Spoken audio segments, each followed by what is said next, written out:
Abra sua Bíblia comigo em Gênesis 29, primeiro. Abra sua Bíblia em Gênesis 29. Foi uma delícia, eu chego um pouco mais cedo, estava tendo o EBD aqui, eu pude participar um pouquinho, e é tão gostoso isso, até incentivo que vocês participem mesmo, porque isso tem se perdido em algumas igrejas. A gente vai a algumas igrejas e a gente vê que, poxa, cadê o EBD?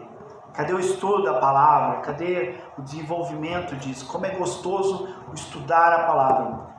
E, continuando mais um pouquinho do estudo para essa manhã, também vou para Gênesis, mas eu vou pegar uma outra linha. Vou falar sobre uma mulher. Não é muito comum as pregações falarem sobre mulheres. Não é muito comum as pregações tratarem dos personagens femininos que nós temos na Bíblia. Mas eu quero contar a história de uma mulher que para mim mexeu demais com o meu coração. E falou demais comigo. E eu comecei a perceber que tem muita gente que quando a gente fala assim, vamos lá, vamos fazer a obra do Senhor, vamos trabalhar, vamos fazer a coisa acontecer, a pessoa está travada, ela está bloqueada, porque existe uma coisa no coração dela que não está resolvido. E eu percebo isso muito em missões. Muita gente que às vezes chega assim, eu quero fazer missões e tal, aí começa todo aquele processo, a gente vai ver a pessoa está com o coração tão machucado, tão falta de resolver algumas coisas ali, perdoar uma mãe, perdoar um pai, e fala, puxa vida, e se tivesse tudo já tão avançado, como bom seria? Eu quero compartilhar a história de Lia. Nós conhecemos um pouco a história de Raquel, por causa de Jacó, que amou muito ela, mas não estudamos muito sobre Lia. Acompanhe comigo, a partir do Gênesis 29, do 32 em diante. Eu não vou ler tudo junto, eu vou ler separado pelo que eu vou trabalhar contigo. No 32, a palavra diz o seguinte: e concebeu Lia e teve um filho, e chamou o nome de Ruben, dizendo, porque o Senhor atendeu a minha aflição, por isso agora me amará meu marido. Vamos por partes. Quando uma criança nascia, era natural os pais colocarem um nome que houvesse um significado sobre a criança. Jacó significa enganador ou calcanhar, né? Jesus, Emanuel, Deus é conosco, e por aí vai. Toda criança recebia um nome. A cultura hebraica dizia que aquela criança iria receber um significado em seu nome. E de repente, a gente vê aquela situação de que Lia, que é a rejeitada, mas é a rejeitada? Sim. Quando a gente vê lá que o pai de Lia casou ela à força, porque ela tinha uma aparência, a Bíblia não descreve exatamente o que seria essa aparência, mas fala que Lia tinha um olhar caído. Isso pode ser que ela fosse feia, pode ser que ela fosse estrábica, pode ser que ela seja realmente um olhar caído, triste. Em compensação, Raquel era muito linda, Raquel era queridíssima. Jacó trabalhou 7 anos para ter uma mulher. Jacó trabalhou, pagou ali o dote de casamento por 7 anos. Até um padrão para nós hoje em dia, né? Chega o abençoado lá, quer namorar a filha da gente, fala, pelo amor de Deus, rapaz, vamos olhar aqui a Bíblia, o padrão de Jacó. Jacó trabalhou 7 anos para uma mulher. Você quer oferecer uma coxinha, se tênis? Não, peraí, já estudou, tá trabalhando? Brincadeira. Mas Lia não foi vista. Quando a gente começa a ler a Bíblia, a gente percebe que Lia estava, abre aspas, encalhada, que ela estava jogada ali no canto, que não houve como casar com alguém da própria tribo de Labão. E daí o pai de Lia fala assim, então eu vou arranjar um casamento para você. Vai ser um casamento às escuras e você vai casar com alguém que você não ama, mas você vai casar. E aí arranjou um casamento com Jacó, daí a gente conhece que Jacó se deitou com ela e falou: quem que é você? Por que você está aqui? Não é você? Eu quero casar com Raquel. Daí Labão falou: então faz assim, trabalha mais 7 anos para mim que eu te dou Raquel de fato. Então na próxima semana ele casou com Raquel. Então logo no início, nos primeiros dias de casamento de Jacó já estava casado com Raquel, mas era notória a diferença de como ele amava Raquel, mas não amava Lia. Em vários momentos, até o filho preferido de Jacó era filho da mulher preferida dele, sendo que a outra deu vários filhos. Mas vamos seguir aqui, Quando a gente começa a ver que Lia começa a ter os filhos, Deus abre a madre de Lia, o primeiro filho que ela tem chama-se Ruben. E olha o significado de Ruben. Ela colocou o nome de Ruben porque ela disse o seguinte: o Senhor atendeu a minha aflição, agora amará a mim o meu marido. Como é que você se chama? Então, meu pai vai amar minha mãe um dia. Como? É isso mesmo, meu pai vai amar minha mãe um dia. Continuamos, no 33. E concebeu outra vez e teve um filho, dizendo: portanto o Senhor ouviu que eu era aborrecida, me deu também esse, chamou seu nome Simeão. Então agora temos Ruben e temos Simeão, e ambos têm um nome muito parecido ali, no sentido de que é uma mulher que está com o coração ferido, porque ela é rejeitada por seu marido, rejeitada pela sua tribo, foi rejeitada pelo seu pai na hora da divisão de herança, porque quando Labão foi dividir a herança, deserdou elas, e no contexto daquela época é a mesma coisa que amaldiçoar. Ele amaldiçoou Raquel e Lia ao mesmo tempo. Então era uma mulher de várias situações de rejeição. Continuamos, 34. E concebeu outra vez e teve um filho, dizendo: agora, esta vez, se ajuntará meu marido comigo, porque 3 filhos tenho dado. Por isso chamou seu nome de Levi. Olha que situação familiar que está acontecendo aqui.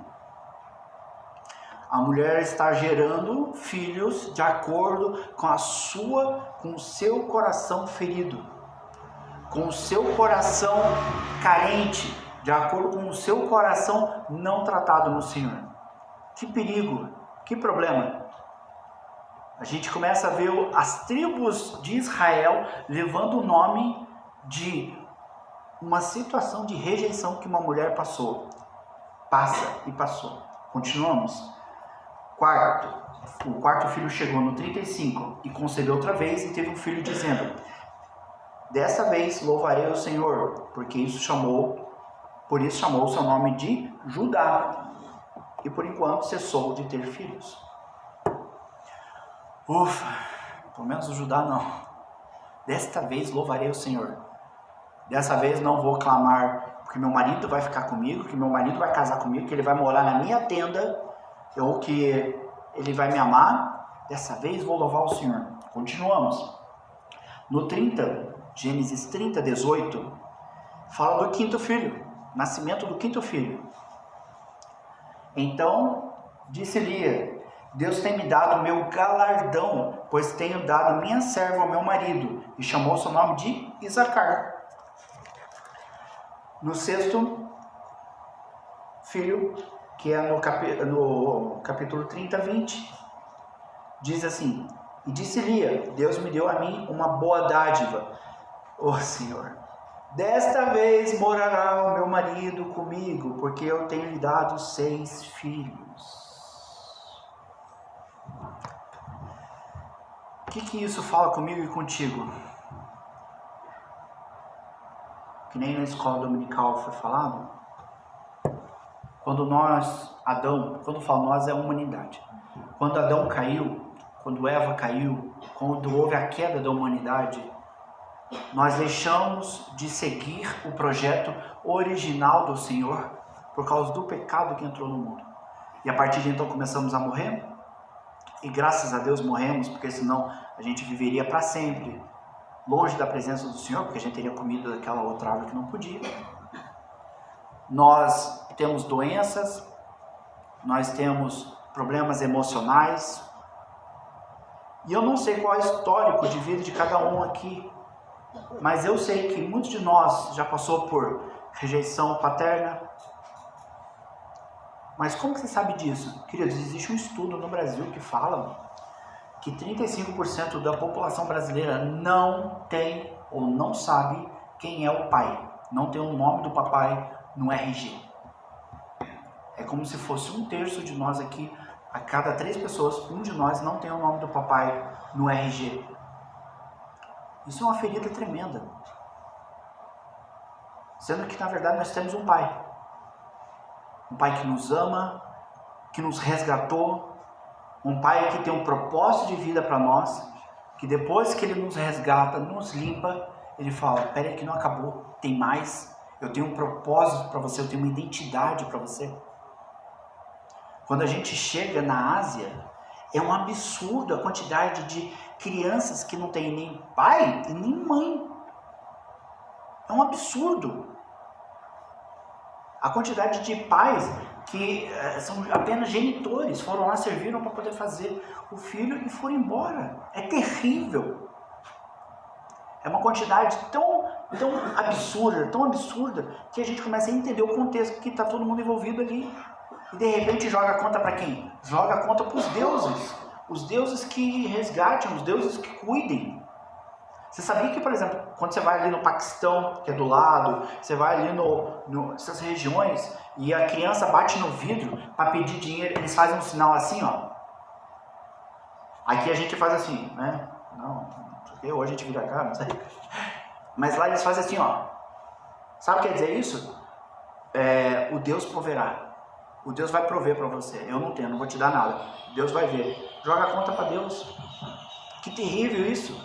Sendo que nós temos um pai que cuida, que limpa. Temos o Sandesh de Peste como testemunha ali de que eles foram resgatados, inclusive na paternidade, ao ponto de falar, olha, eu quero falar para os outros sobre esse meu pai.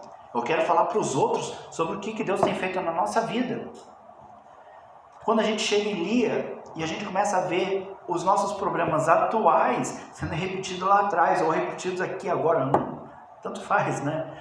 A gente começa a ver, caramba, o que aconteceu aqui? Alguém me explica?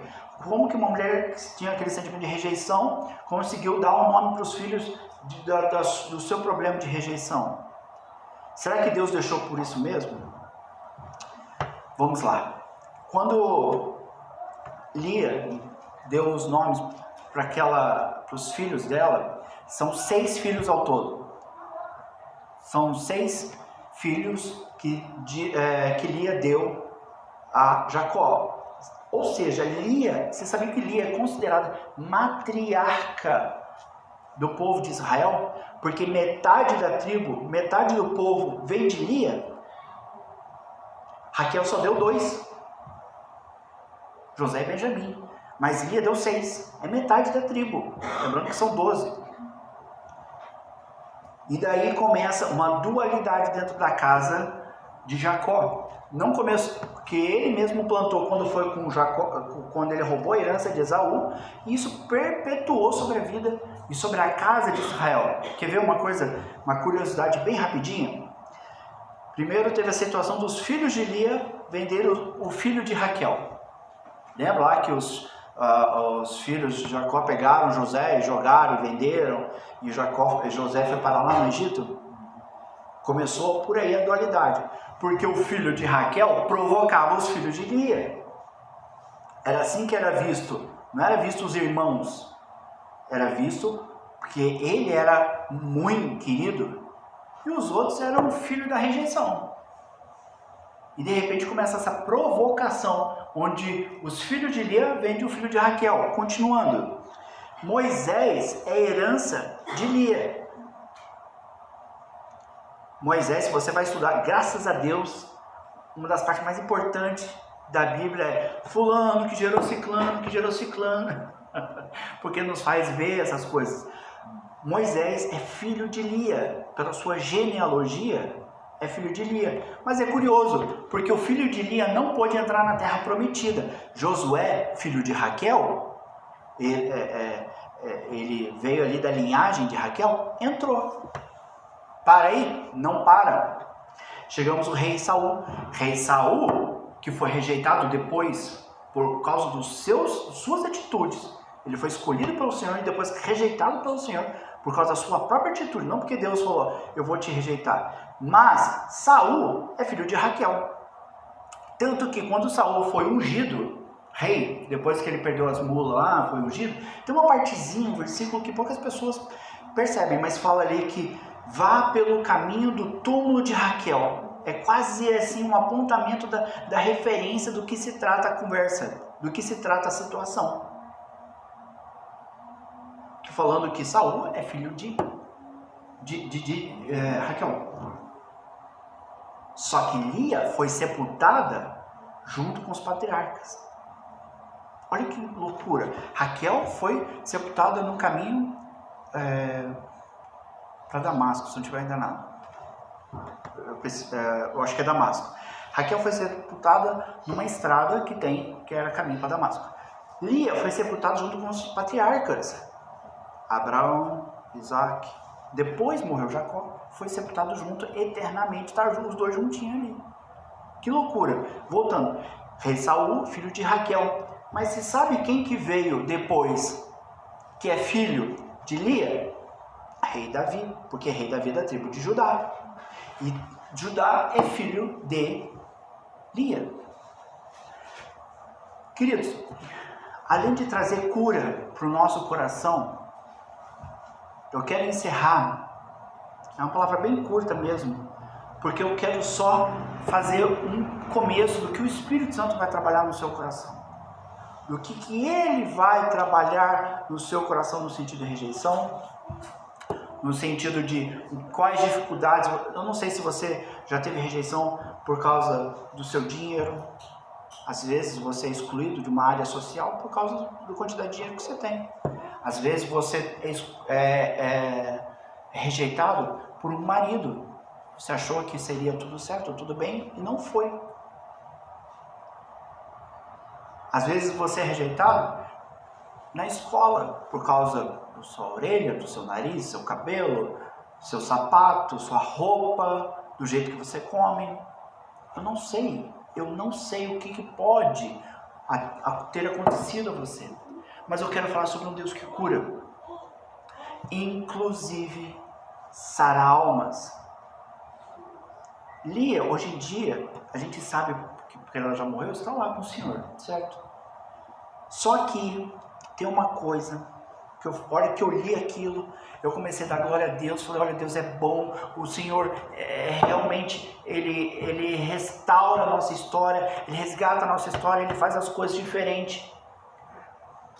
Deixa eu pegar um parâmetro do contrário para você entender onde que eu quero chegar. Jacó casou com a preferida dele, Raquel. Também casou com Lia, mas era rejeitada pela tribo, pelo pai, e também por Jacó, que não queria muito papo com ela. Tanto que dá para ver isso notoriamente nos filhos, nas atitudes de Jacó, dá para ver nas atitudes do jeito que a coisa acontece com os filhos, porque José é o preferido, Jacó tem Raquel, a preferida, a linda, maravilhosa. Aí tem o preferido, José, uau, glória a Deus também. Aí temos Lia, que vai vindo nesse processo. Lia tem fulano. Um dos filhos de Lia, deixa eu contar quem que é Judá. Quando a gente chega na genealogia de Mateus 1 e começamos a ler fulano que gerou ciclano, sabe quem que Deus escolheu? Deus escolheu o rejeitado. Deus escolheu o rejeitado. Deixa eu abrir um versículo que corrobora muito com isso. Não precisa colocar no telão, se não der tempo. 1 Coríntios 1, do 27 ao 28. Mas Deus escolheu as coisas loucas deste mundo. Todo mundo lembra disso aqui, mas ninguém continua o versículo. Continue. Para confundir as sábias. E Deus escolheu as coisas fracas deste mundo. Se você se acha fraco, Deus te escolheu deste mundo para confundir os fortes. E agora o mais importante no 28. E Deus escolheu as coisas vis deste mundo e as desprezíveis. E outra tradução diz os rejeitados. E as coisas que não são, para aniquilar as que são. Deus escolheu Lia, a rejeitada, que gerou Judá. E Judá gerou o rei dos reis. Quando chegamos em Mateus 1, nós lemos que Deus escolheu a rejeitada para ser linhagem do Senhor Jesus. E não a preferida. E não a queridinha. Deus escolheu a mulher que foi ignorada. E o filho que falou assim, porque agora eu louvarei o Senhor. E eu colocarei o seu nome de Judá. Se você vai lendo a genealogia, várias pessoas naquela genealogia, talvez pela nossa ideia do que seria uma pessoa santa, uma pessoa rei dos reis, senhor dos senhores, não deveria estar ali. Não é assim que Deus trabalha. Deus escolheu a rejeitada, exatamente como está escrito em Coríntios, falando que eu escolhi os rejeitados, e como eu escolhi Davi, em 2 Samuel que fala, 7, que eu escolhi Davi, de trás das malhadas para frente, assim eu fiz com Lia, que ela estava lá atrás, e o seu filho vai gerar o rei dos reis. Então, querido, eu quero entregar essa palavra para você, com também um incentivo para que você, se você tem essa ferida na sua alma, tem essa questão no seu coração, você saiba que Deus vai te restituir, que Deus vai te curar. É uma promessa dele. Se você se sente como fraco, rejeitado, pode ter certeza, é exatamente o tipo de gente que ele gosta para a obra. É exatamente o tipo de gente que ele puxa para frente. Mas você, o que você está fazendo aqui? Deus me ergueu. Eu vim de trás das malhadas e é Ele que me traz à frente, não é você que vai à frente. Pare de lutar pelas suas próprias forças. Pare de buscar pelo seu próprio exercício, querer fazer as coisas que Deus já planejou para você. Descansa nele, tem comunhão com Ele. É Ele que faz a obra. Toda vez que você se sente rejeitado, toda vez que você se sente fraco, lembre-se que Jesus é filho de alguém que lá atrás foi a rejeitada. Deus não escolheu a preferida, Deus escolheu a rejeitada. Amém? Muito obrigado, pastor. Glória a Deus.